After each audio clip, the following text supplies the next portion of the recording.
الحمد لله رب العالمين والعاقبة للمتقين والصلاة والسلام على رسوله الأمين وعلى آله وصحبه ومن اهتدى بهديه وتمسك بسنته واكتفى بأثره إلى يوم الدين. أما بعد،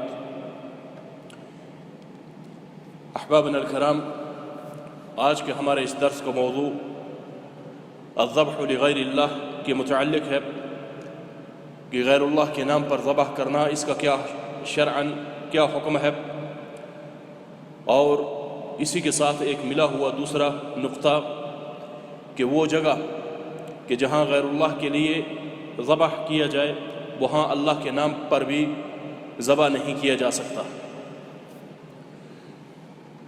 کیونکہ ذبح کرنا بھی عبادت ہے، اللہ کا حکم ہے اور عبادت ہے، اور اللہ نے یہ بھی حکم دیا ہے کہ اللہ کا نام پڑھ کر ذبح کیا جائے۔ تو جب ذبح کرنا عبادت ہوا تو اس میں اگر کسی غیر کو شریک کیا جائے، اللہ کے سوا کسی اور کو، تو وہ کیا ہوگا؟ پھر وہ اللہ کی عبادت میں شرک ہوگا، اللہ کی عبادت میں دوسرے کو اس نے شریک کیا ہے، چاہے وہ کتنی بزرگ صالح بڑی سے بڑی ہستی ہی کیوں نہ ہو، لیکن اللہ تبارک و تعالیٰ کے ساتھ کسی کو شریک کرنا ظلم ہے، بہت بڑا جرم ہے۔ اس کی دلیل سورہ انعام کی آیت نمبر 162 میں اللہ تبارک و تعالیٰ کا فرمان، بعد اعوذ باللہ من الشیطان الرجیم قل ان صلاتي ونسكي ومحیاي ومماتی للہ رب العالمین۔ اللہ نے اپنے حبیب صلی اللہ علیہ وسلم کو حکم دیا ہے اور قل سے خطاب کیا، معنی یہ ہے کہ اے نبی صلی اللہ علیہ وسلم، آپ ان مشرکین کو بتا دیں، اعلاناً ان کو سمجھا دیں کہ ان صلاتی، بے شک میری نماز، بے شک میری نماز، اور نماز کے تمام اجزاء و ارکان، واجبات، ساری چیزیں اس میں شامل ہیں، پوری کی پوری نماز، ونسکی، اور میری نسک، نسک لغت میں عبادت کو کہتے ہیں، نسک لغت میں عبادت کو کہا جاتا ہے، اور اصطلاح میں نسک کہتے ہیں ذبح القربان، اللہ تبارک و تعالیٰ کے تقرب کے لیے کسی چیز کو ذبح کرنا، اس کو نسک کہتے ہیں۔ اور یہاں اس آیہ مبارکہ میں جو نسک کا لفظ استعمال ہوا ہے، اس میں اشتراک لغوی اور شرعی دونوں چیزیں ہیں، اس میں اشتراک لغوی اور اشتراک شرعی یا اصطلاحی دونوں ہیں۔ یہ نسک یہاں عبادت بھی ہے اور اللہ تبارک و تعالیٰ کے تقرب کے لیے ذبح کرنا بھی معنی ہے اس کا، اور یہ کیا ہوا؟ پھر عبادت ہوئی، اور فرمایا کہ وَنُسُكِي، اور میری قربانی، میرا ذبح کرنا اللہ کے تقرب کے لیے، وَمَحْيَايَ، اور میرا زندہ رہنا، وَمَمَاتِي، اور میرا مر جانا، للہ رب العالمین، وہ اللہ رب العالمین کے لیے ہے۔ تو پتہ چلا کہ یہ جو چیزیں اس آیہ مبارکہ میں بیان ہوئی ہیں، بندہ مسلمان کا ہر ایک وہ عمل، ایک بندہ مسلم کا ہر وہ عمل جو کہ اللہ کی رضا کے لیے ہو، اللہ کے تقرب کے لیے ہو، چاہے وہ قولی طور پر ہو، فعلی طور پر ہو، یا الفعل بالقلب ہو، عقیدے کا فعل ہو، دل کا فعل ہو، اعتقادی طور پر ہو، یا فعل بالارکان ہو، جوارح، یا قولی ہو، ظاہری ہو یا باطنی ہو، وہ تمام کے تمام چیزیں کیا ہے؟ عبادت ہے۔ وہ تمام کی تمام چیزیں کیا ہیں؟ عبادت ہے۔ اس آیہ مبارکہ سے عبادت کی ایک جامع تعریف پر بھی استدلال کیا گیا ہے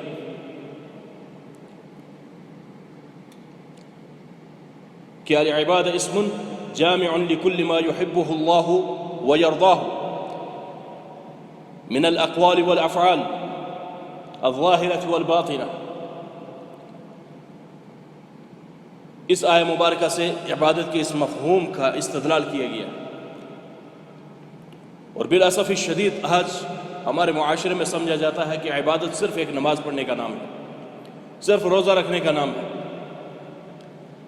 نہیں، عبادت ہر وہ قول اور فعل، چاہے ظاہری ہو باطنی ہو، جو اللہ کی رضا کے لیے کیا جائے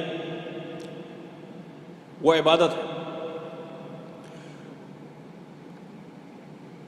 تو یہاں اللہ تبارک و تعالیٰ کی عبادت کیا ہے؟ نسک،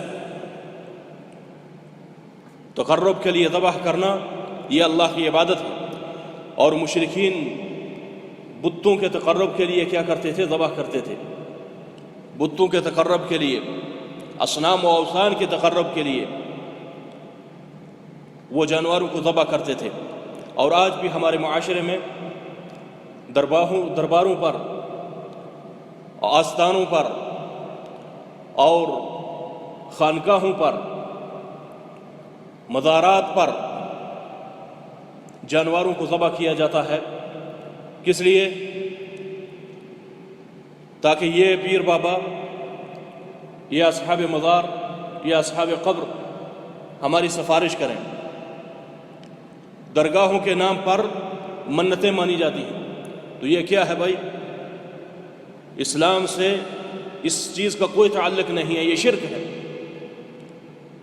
یہ مخرج من الملہ ہے، شرک اکبر ہے۔ لا شریک لہ، اللہ کا کوئی شریک نہیں ہے ان افعال و اقوال میں۔ بات سمجھ رہے ہیں کہ نہیں؟ اللہ تبارک و تعالیٰ کا کوئی بھی شریک نہیں ہے، نہ ان اقوال میں نہ ہی ان افعال میں۔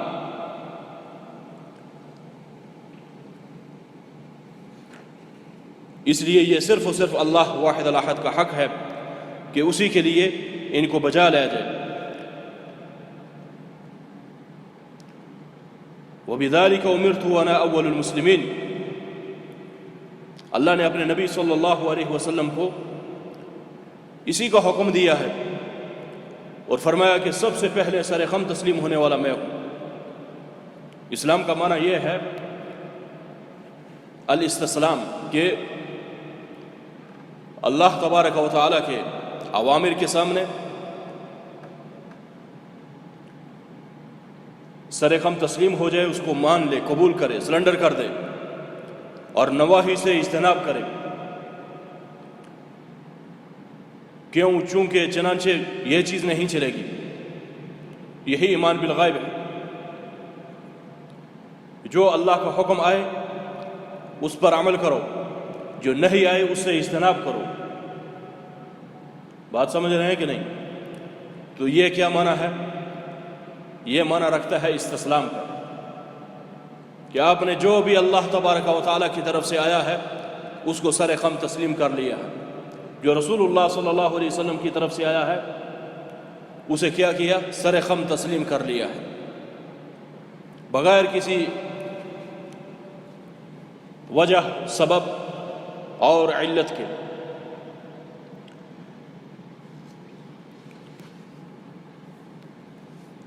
تو اس لیے یہ جو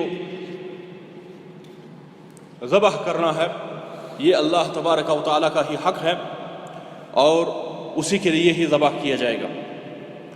سورہ کوثر کی آیت نمبر 2 میں بھی اللہ تبارک و تعالیٰ نے فرمایا فَصَلِّ لِرَبِّكَ وَانْحَرْ، کہ آپ اپنے رب کے لیے ہی نماز پڑھیں اور اسی کے لیے ہی کیا کریں؟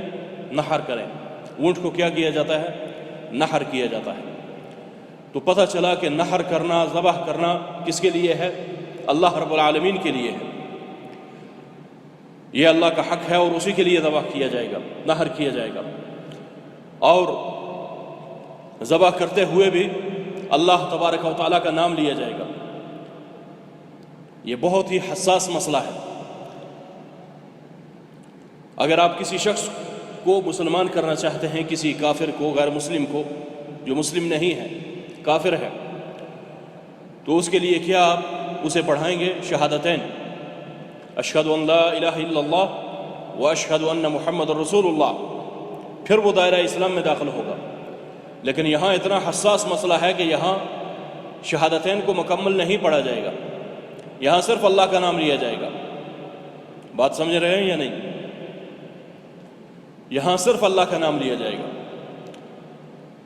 ایک قصاب سے میں نے پوچھا کہ بھائی آپ دن میں اتنا ذبح کرتے ہو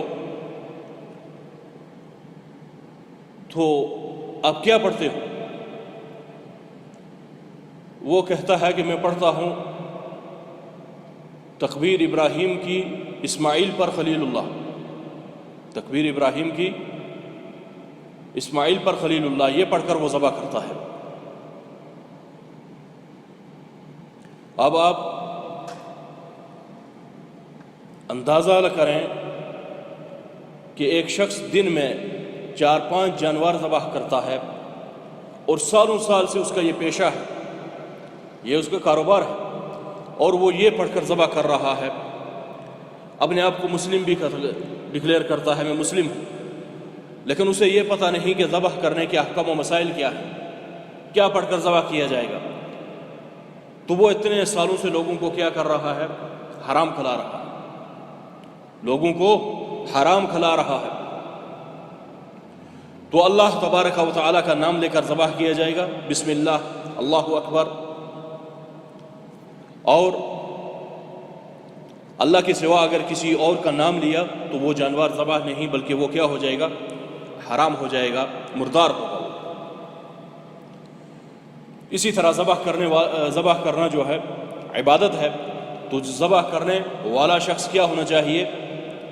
عبادت کی جو اصول ہیں، ضوابط ہیں، قواعد ہیں، اس کے مطابق ہونا چاہیے۔ نماز عبادت ہے، جیسے کہ اس آیت میں نماز اور نحر کو اللہ تبارک و تعالی نے مقروناً ذکر کیا ہے، فَصَلِّ لِرَبِّكَ وَانْحَرْ۔ تو جس طرح نماز عبادت ہے، نحر بھی عبادت ہے، نحر کرنا بھی کیا ہے؟ عبادت ہے۔ تو نماز کے لیے کیا شرط ہے؟ شرائط ہیں کچھ، وضو کرنا، وقت کا دخول الوقت، اور اسی طرح قبلہ رخ ہونا، سب سے پہلے آدمی کو مسلمان ہونا۔ کیوں مسلمان ہے؟ اگر کوئی ہندو، کرسچن، بدھسٹ وغیرہ کوئی نماز پڑھنا شروع کر دے تو اس کی چاہے وہ وضو بھی کر کے پڑھے، قبلہ رخ ہو بھی جائے، تب بھی اس کی نماز نہیں ہوگی، کیونکہ وہ مسلم نہیں ہے۔ تو اسلام کے لیے سب سے پہلی شرط کیا ہے؟ انما یتقبل اللہ من المتقین۔ تو کوئی شخص متقی اس وقت تک نہیں بن سکتا جب تک کہ مسلم نہیں ہوتا۔ تو اسلام شرط اول ہے تمام اعمال کے لیے، اور اسی طرح اعمال کی قبولیت کی دوسری، اس کی اسلام کے علاوہ دوسری 2 شرطیں اور بھی ہیں۔ ان میں سے ایک اخلاص ہے کہ وہ عمل اللہ تبارک و تعالیٰ کے لیے ہو، للہیت ہو اس میں، اور دوسرا کہ وہ عمل رسول اللہ صلی اللہ علیہ وسلم کے سنت، حدیث اور آپ کی سیرت کے مطابق ہو۔ اگر ان 3 شرائط میں سے ایک شرط بھی فاقد ہے تو چاہے اس عمل کو آپ پہاڑوں کے برابر بھی بجا لائیں، چاہے وہ عمل کتنا ہی آپ مزین کر کے اس کو کریں، وہ اللہ کے ہاں مردود ہے، رائے گاہ ہے، کچھ اس کی حیثیت نہیں ہے۔ تو المہم نحر کرنا، ذبح کرنا عبادت ہے، تو عبادت غیر اللہ کی شرک ہے، اور اسی طرح عبادت کرنے والا بھی مسلمان ہونا چاہیے۔ کوئی شخص نماز نہیں پڑھتا اور وہ ذبح کر کے آپ کو کھلاتا ہے تو کیا آپ اس کو کھائیں گے؟ ذبیحے کو نہیں۔ نماز نہ پڑھنے والا شخص مسلم نہیں ہے، کافر ہے۔ یہ میں نہیں کہتا، رسول اللہ صلی اللہ علیہ وسلم کی حدیث ہے صحیح مسلم میں کہ بین الرجل و بین الشرک والکفر ترک الصلاۃ، بندے اور شرک اور کفر کے درمیان فرق صرف نماز کو ترک کرنا ہے۔ جس نے نماز کو چھوڑ دیا اس نے کفر یا شرک کیا ہے، تو وہ مشرک ہے، کافر ہے جو نماز نہیں پڑھتا۔ اس کی بہت ساری ادلہ ہیں قرآن کریم میں اور احادیث میں، ہمارا موضوع یہ نہیں ہے۔ لیکن مقصد یہ ہے کہ بے نمازی بھی کا ذبیحہ کھانا بھی جائز نہیں ہے۔ اور اسی طرح وہ ذبیحہ کہ جو آج کل آلات جدیدہ کے ساتھ مختلف مشینوں میں ذبح کیا جاتا ہے، اس کو کھانا بھی جائز نہیں ہے۔ جھٹکے کے ساتھ جس کو جانور کو مارا جائے اس کا کھانا بھی جائز نہیں ہوگا۔ اور اسی طرح بجلی کا کرنٹ لگا کر یا مختلف طریقوں سے ذبح کرنے کا جو سنت طریقہ ہے، تیز دھار چیز ہو، چھری ہو، لوہے کی چیز ہو تو سب سے بہتر ہے۔ تیز دھار چیز کے ساتھ ہڈی کے علاوہ، ہڈی کے ساتھ ذبح نہیں کر سکتا کسی کو، جانور کو آدمی، اس سے منع آیا ہے۔ احادیث میں نبی صلی اللہ علیہ وسلم نے ہڈی کے ساتھ ذبح کرنے سے منع کیا ہے۔ باقی اس کے علاوہ کوئی بھی تیز دار، تیز ترین آلہ ہو، اس کے ساتھ بسم اللہ اللہ اکبر کہہ کر اس کی گردن کو کاٹیں، اور بالخصوص ودجین جو ہیں، دو رگیں جو ہوتی ہیں، یہ رگیں کٹنی چاہیے، اور اس کا جو دم مسفوحہ ہے، خون، وہ بہنا چاہیے، اور جانور کو تکلیف نہ دی جائے۔ نبی صلی اللہ علیہ وسلم کا صحیح ثابت شدہ فرمان ہے کہ جب آپ کسی کو ذبح کرو، جانور کو ذبح کرو تو کیا کرو؟ اسے اچھی طرح ذبح کرو، اسے تکلیف مت دو۔ تو پتہ چلا کہ مقصود ذبح کرتے ہوئے جانور کو تکلیف دینا نہیں ہوتا، تیز دھار چیز کے آلہ کے ساتھ اس کو ذبح کرنا چاہیے، بسم اللہ اللہ اکبر کہہ کر۔ اور اسی طرح ذبح کے مسئلہ میں اللہ تبارک و تعالی نے قرآن کریم فرقان حمید میں اہل کتاب کے ذبیحے کو مستثنیٰ قرار دیا ہے۔ اہل کتاب کے ذبیحے کو مسلمان کیا کر سکتا ہے بھائی؟ کھا سکتا ہے۔ اور رسول اللہ صلی اللہ علیہ وسلم کا وہ واقعہ آپ نے پڑھا بھی ہوگا، سیرت میں، احادیث کی کتب میں بھی موجود ہے، کہ ایک یہودی نے نبی صلی اللہ علیہ وسلم کی خدمت میں پیش کیا بکری کا ران، اور اس میں زہر ملا کر پیش کیا تھا۔ تو نبی صلی اللہ علیہ وسلم کو اللہ تبارک و تعالی نے عصمت کی، آپ علیہ السلام کی حفاظت کی ذمہ داری لی تھی، اور اللہ نے ان کو بچا دیا تھا، وگرنہ ان کا منصوبہ قتل کرنا تھا، آپ علیہ السلام کو زہر دے کر نعوذ باللہ شہید کرنا تھا۔ تو المہم یہاں اہل کتاب تھے، وہ یہودی تھے، تو وہاں نبی صلی اللہ علیہ وسلم ان کی دعوت پر گئے ہیں، اور بکری کی ران تھی۔ تو قرآن کریم میں بھی اللہ تبارک و تعالی نے اہل کتاب کے ذبیحے کو مستثنیٰ قرار دیا ہے، لیکن شرائط ہیں اس کی۔ سب سے پہلی شرط یہ ہے کہ وہ اللہ کا نام لے کر ذبح کرے، بسم اللہ پر اللہ اکبر کہہ کر ذبح کرے۔ اور آج کی کرسچن جو ہیں، موجودہ یہ یہودی اہل کتاب ہیں، ان میں تو بیشتر ایسے ہیں جو اللہ کا نام لے کر ذبح نہیں کرتے۔ اور دوسرا یہ ہے کہ وہ گردن سے کاٹیں، اس کی گردن کاٹیں، گردن اس کی جانور کی کاٹیں، ذبح کریں اسے۔ اور پھر اسی طرح ذبح جو صحیح طریقہ ہے اس کے ساتھ کریں، مشینوں میں ذبح نہ کریں، مشینوں میں ذبح نہ کریں، نہ ہی جھٹکے کے ساتھ ذبح کریں، نہ ہی گرم پانی میں ڈال کر اس کو ماریں، قتل کریں، اس طرح سے نہیں۔ جو صحیح طریقہ ہے اس کے ساتھ وہ ذبح کریں، اور وہ اپنے دین کے اوپر اہل کتاب یہودی یا نصرانی ہو، اپنے دین پر عمل کرنے والا ہو، بسم اللہ اللہ اکبر کہہ کر ذبح کریں، تو پھر آپ اس کا ذبیحہ کھا سکتے ہیں۔ لیکن موجودہ دور میں بالخصوص دنیا نصرانیت میں اس وقت معظم الناس جو ہیں کرسچنوں میں، وہ ملحد ہو چکے ہیں، ملحد ہیں۔ ان کو کوئی پتہ نہیں ہے کہ انجیل کیا کہتی ہے، ان کو کچھ پتہ نہیں ہے انجیل کا۔ ان میں سے بعض جو ہیں وہ اتوار کے دن جاتے ہیں اپنے چرچ میں، اور باقی ہفتے کے پورے دن وہ آزاد رہتے ہیں، ان کو کچھ لینا دینا نہیں ہوتا۔ تو اس لیے دور حاضر میں اگر اہل کتاب کے ذبیحے کا کوئی کھانے کا استدلال کرے تو موجودہ اہل کتاب کے حال و احوال سے واقف ہونا بھی انتہائی ضروری ہے۔ جس طرح کہ اگر کوئی مسلم بغیر بسم اللہ پڑھے ذبح کرتا ہے تو وہ حرام ہے۔ اگر کوئی مسلم بھی بغیر اللہ کا نام لیے ذبح کرے گا تو وہ کیا ہوگا؟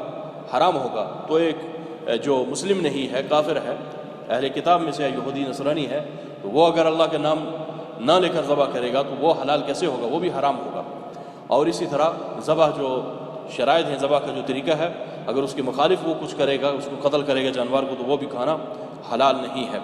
اور اسی ضمن میں ایک حدیث ہے، رسول اللہ صلی اللہ علیہ وسلم کا فرمان ہے، علی رضی اللہ عنہ بیان کرتے ہیں، فرماتے ہیں کہ حدثنی رسول اللہ صلی اللہ علیہ وسلم باربع کلمات، کہ مجھے رسول اللہ صلی اللہ علیہ وسلم نے 4 کلمات بیان کیے، حدیث بیان کی، 4 پوائنٹ بیان کیے ہیں۔ نمبر 1، لعن اللہ من ذبح لغیر اللہ، اللہ تعالیٰ اس شخص پر لعنت کرے بطور دعا کے کہ جس نے غیر اللہ کے لیے ذبح کیا ہے، پیر عبد القادر جیلانی کے نام پر اور فلاں صاحب کے نام پر، فلاں صاحب کے نام پر جس نے ذبح کیا، اس پر رسول اللہ صلی اللہ علیہ وسلم کی بد دعا ہے۔ یہ فعل ماضی کے ساتھ لعن اللہ، اللہ نے اس پر لعنت کی ہے، یعنی تاکید سے اتنی تاکید ہے اس پر کیا جو شخص غیر اللہ کے لیے ذبح کرے گا اس پر، ایسے شخص پر اللہ کی کیا ہے؟ لعنت ہے۔ اور لعنت کس کو کہتے ہیں؟ طرد والابعاد عن رحمت اللہ، اللہ نے اسے اپنی رحمت سے دور دھکیل دیا، جس طرح شیطان پر اللہ نے لعنت کی ہے، اپنی رحمت سے دور کر دیا ہے اسے۔ لعن اللہ من لعن والدیہ، اور دوسرا پوائنٹ یہ ہے کہ اللہ نے اس شخص پر بھی لعنت کی ہے جو اپنے والدین پر لعنت کرے گا۔ اور اس کی 2 صورتیں ہوتی ہیں۔ ایک صورت یہ ہے کہ کوئی شخص مباشرتاً اپنے والدین کو گالی نکالتا ہے، کوئی ایسا بدبخت جو اپنے والدین کو لعن طعن کرے، شتم کرے، سب و شتم کرے، گالی نکالے، ایسے شخص پر بھی اللہ نے کیا لعنت کی ہے۔ اور دوسرا اس کی صورت یا معنی یہ ہے کہ کوئی شخص کسی دوسرے کے ساتھ جب جھگڑا کرتا ہے، اس کے والدین کو گالی نکالتا ہے اور وہ پھر اس کے والدین کو گالی نکالتا ہے۔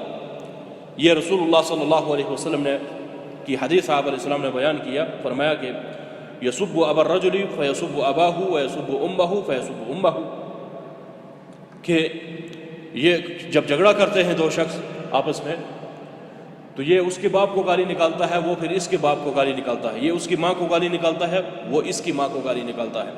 یہ صحیح بخاری اور مسلم کی حدیث ہے۔ تو گویا کہ اس نے اپنے والدین کو گالی نکالی ہے، کیونکہ یہ سبب بنا ہے اپنے والدین کو گالی نکلوانے میں۔ تو ایسا شخص کیا ہے؟ اس پر بھی اللہ نے لعنت کی ہے۔ اور تیسرا نقطہ علی رضی اللہ عنہ کی اس حدیث میں کہ لعن اللہ من آوى محدثا، اللہ نے اس شخص پر بھی لعنت کی ہے جو بدعتی کو جگہ دے گا، جو ایک اہل بدع کو پناہ دے گا۔ اور بدعتی وہ ہوتا ہے کہ جو دین میں وہ چیزیں ایجاد کرتا ہے کہ جو نہ کتاب اللہ میں ہے نہ سنت رسول میں ہے۔ نمبر 2، بدعت کی تعریف امام شاطبی یوں کرتے ہیں کہ البدعۃ تخالف السنہ، البدعۃ ما تخالف السنہ، بدعت وہ ہے کہ جو سنت کی مخالف ہے۔ تو اب ایک طرف سنت موجود ہے، اس کے مخالف آپ دوسری چیز لائیں گے تو وہ کیا ہوگا؟ بدعت ہوگی۔ تو پتہ چلا کہ بدعتی کو پناہ دینا بھی کیا ہے؟ ملعون عمل ہے۔ اللہ تعالیٰ نے ایسے شخص پر لعنت کی ہے۔ اور نمبر 4 فرمایا کہ لعن اللہ من غیر منار الارض، اور ایسے شخص پر بھی اللہ نے لعنت کی ہے کہ جو زمین کی علامات کو چینج کرتا ہے۔ زمین کی علامات کو چینج کیسے کرتا ہے؟ اس کی شرح بڑی ہی مبسوط اہل علم نے کی ہے۔ اس کا ایک معنی یہ ہے کہ کوئی شخص اپنے پڑوسی کی زمین پر قبضہ کرتا ہے، اپنے پڑوسی کی زمین پر کیا کرتا ہے؟ قبضہ کرتا ہے۔ اور قبضہ کیسے کرتا ہے؟ کہ جو حدود ہوتی ہیں پڑوس میں ایک دوسرے کی زمینوں کے مابین، ان حدود کو وہ چینج کرتا ہے، حد کو چینج کرتا ہے، کہیں جو حد لگی ہے اس کو تبدیل کرتا ہے۔ سمجھ رہے ہیں بات کو؟ اس کو چینج کر کے، تبدیل کر کے یہ کیا کر دیتا ہے؟ اپنی زمین کو آگے بڑھا دیتا ہے۔ اور یہ ایسا عمل ہے کہ اس پر کے متعلق رسول اللہ صلی اللہ علیہ وسلم نے بہت ہی سخت وعید فرمائی۔ کسی کی زمین پر ناحق قبضہ کرنا، رسول اللہ صلی اللہ علیہ وسلم نے اس کی بہت ہی وعید فرمائی ہے۔ اور فرمایا کہ جس شخص نے کسی کی ایک شبر زمین، کسی کی ایک شبر زمین پر قبضہ کیا ہے، من اقتطع شبرا من الارض، جس نے کسی کی ایک شبر زمین کو بھی کاٹا ہے، یعنی اس کی علامات کو چینج کر کے اپنی زمین میں داخل کر لیا ہے، ظلم کرتے ہوئے، تو یہ ظلم ہے، طوقہ من سبع اراضین او ارضین، تو ایسے شخص کو قیامت کے دن 7 زمینوں کا طوق پہنایا جائے گا۔ بخاری مسلم کی حدیث ہے یہ، 7 زمینوں کا طوق اس کے سر پر رکھا جائے گا۔ اتنی بڑی وعید ہے یہ۔ تو ایسے شخص پر بھی اللہ تبارک و تعالی نے لعنت کی ہے کہ جو اس طرح سے ہیلے بہانے کر کے لوگوں کی زمینوں پر قبضے کرتا ہے اور غصب کرتا ہے۔ یہ بڑا ہی ایسا حساس مسئلہ ہے کہ یہ بہت ہی عام ہو چکا ہے، بہت ہی عام کہ لوگ دیہاتوں میں کیسے ایک دوسرے کی زمینوں پر قبضے کرتے ہیں، اور کیسے وہ جگہ کہ جو ممنوع ہوتی ہے وہاں اس کا حق نہیں ہے تو کیسے اس کی علامات کو چینج کر کے آگے بڑھتا ہے۔ تو یہ ایسے شخص کو اللہ سے ڈرنا چاہیے۔ تو اس حدیث میں، یہ صحیح مسلم کی حدیث ہے، اس حدیث میں جو محل استشہاد ہے ہمارا وہ ہے کہ لعن اللہ من ذبح لغیر اللہ، ایسے شخص پر اللہ نے لعنت کی ہے جو غیر اللہ کے لیے ذبح کرتا ہے، نحر کرتا ہے۔ اور اسی طرح اس کے ساتھ ملا ہوا ایک اور مسئلہ جو ہے وہ یہ ہے کہ ہر وہ جگہ جہاں غیر اللہ کے نام پر ذبح کیا جاتا ہے، جہاں غیر اللہ کی عبادت ہوتی ہے، اللہ کی رضا مطلوب نہیں ہوتی وہاں، تو وہاں اللہ کی عبادت کرنا بھی جائز نہیں ہے۔ سورہ توبہ کی آیت نمبر 108 اس پر بیان دلیل ہے۔ محل استشہاد اس کا ہے کہ اللہ تبارک و تعالی نے اپنے حبیب صلی اللہ علیہ وسلم کو حکم دیا لا تقم فیہ ابدا، یہ مسجد ضرار کے متعلق ہے۔ جو منافقین نے 4 بڑے اہم مقاصد کے لیے اس مسجد کو بنایا تھا، اللہ تبارک و تعالی نے فرمایا کہ والذین اتخذوا مسجدا ضرارا وکفرا وتفریقا بین المؤمنین وارصادا لمن حارب اللہ ورسولہ۔ 4 مقاصد تھے۔ ایک مضارتاً لمسجد قباء، مسجد قباء میں کو ضرر پہنچاتے ہوئے، کیونکہ مسجد قباء جو وہ ہے جس کی اساس و بنیاد تقوی پر ہے۔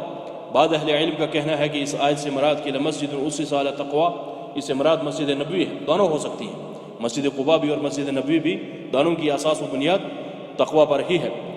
تو پہلا مقصد منافقین کا مسجد قباء کو نقصان پہنچانا تھا، اور دوسرا مقصد الکفر باللہ، اللہ تبارک و تعالیٰ کے ساتھ کفر کرنا تھا، اللہ تبارک و تعالیٰ کے ساتھ کفر کرنا۔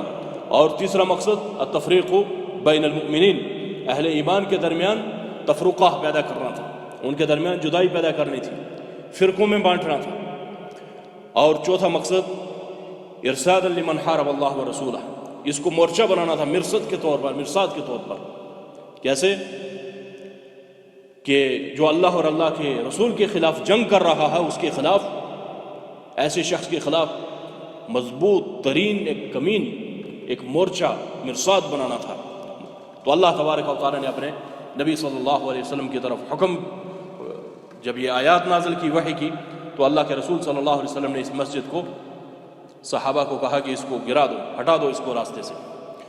تو آج بھی بہت سارے ایسے NGOs ہیں، بہت ساری ایسی تنظیمیں ہیں، صہیونی الہادی تنظیمیں ہیں، جو بظاہر تو آپ کے سامنے آزادی کا نام لیں گے، خود مختاری کا نام لیں گے، وہ ویلفیئر کا نام لیں گے، اور پسماندگی کے خلاف آواز اٹھائیں گے، آپ کی غربت کے خلاف آواز اٹھائیں گے، آپ کے حقوق کی بات کریں گے، لیکن مقصد کیا ہوتا ہے ان کا؟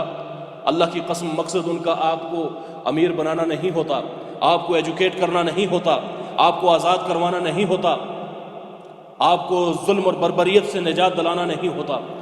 قسماً باللہ ایسی تنظیمیں، صہیونی انظمہ موجود ہیں کہ جن کا یہ عزم ہوتا ہے، اس طرح کے بڑے بڑے خوبصورت شعارات لے کر آپ کے سامنے آئیں گے، لیکن ان کا مقصد یہ ہوتا ہے کہ وہ آپ کو ملحد بنائیں، آپ کی نسلوں کو خراب کریں، آپ کو دین سے دور کریں۔ یہ تنظیمیں، یہ شعارات صرف اس لیے ہوتے ہیں مسلمانوں کو نقصان پہنچانے کے لیے، اللہ کے ساتھ کفر کرنے کے لیے، دین اسلام اور اللہ کے رسول کے خلاف دشمنی کے لیے بطور مورچہ اس کو استعمال کرتے ہیں۔ یہ آج سے 1400 سال پہلے میرے نبی پر اللہ تبارک و تعالیٰ نے ان آیات کو نازل کیا ہے۔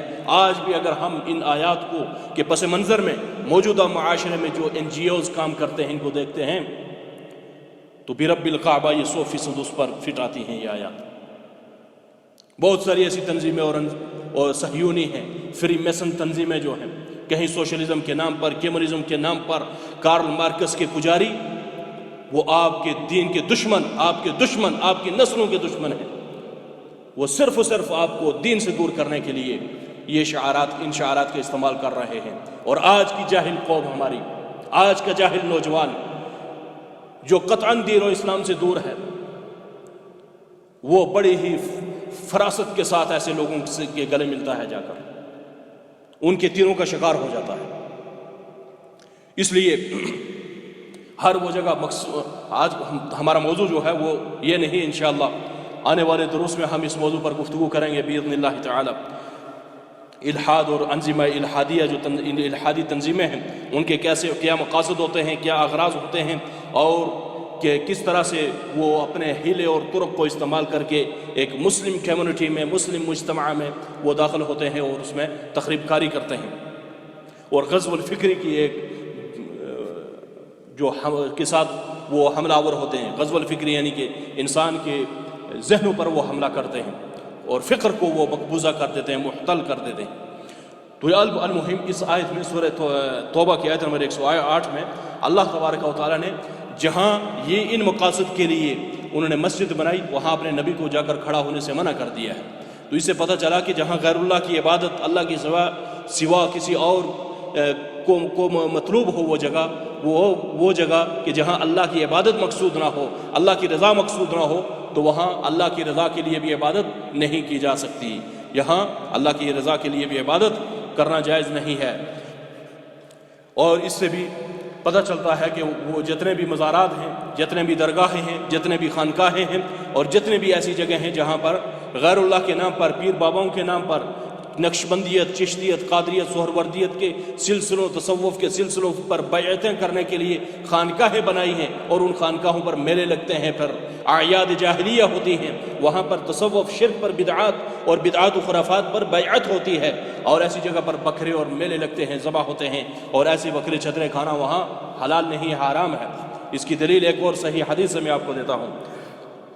ثابت بن ضحاک رضی اللہ عنہ فرماتے ہیں، قال نظر رجل ان ينحر ابلا ببوانہ، کہ ایک شخص نے نظر مانی ہے کہ وہ اونٹ کو بوانہ جگہ پر ذبح کرے، اونٹ کو بوانہ جگہ پر ذبح کرے۔ یہ بخاری مسلم میں بھی ہے، اور اسی طرح دیگر کتب احادیث میں بھی یہ موجود ہے۔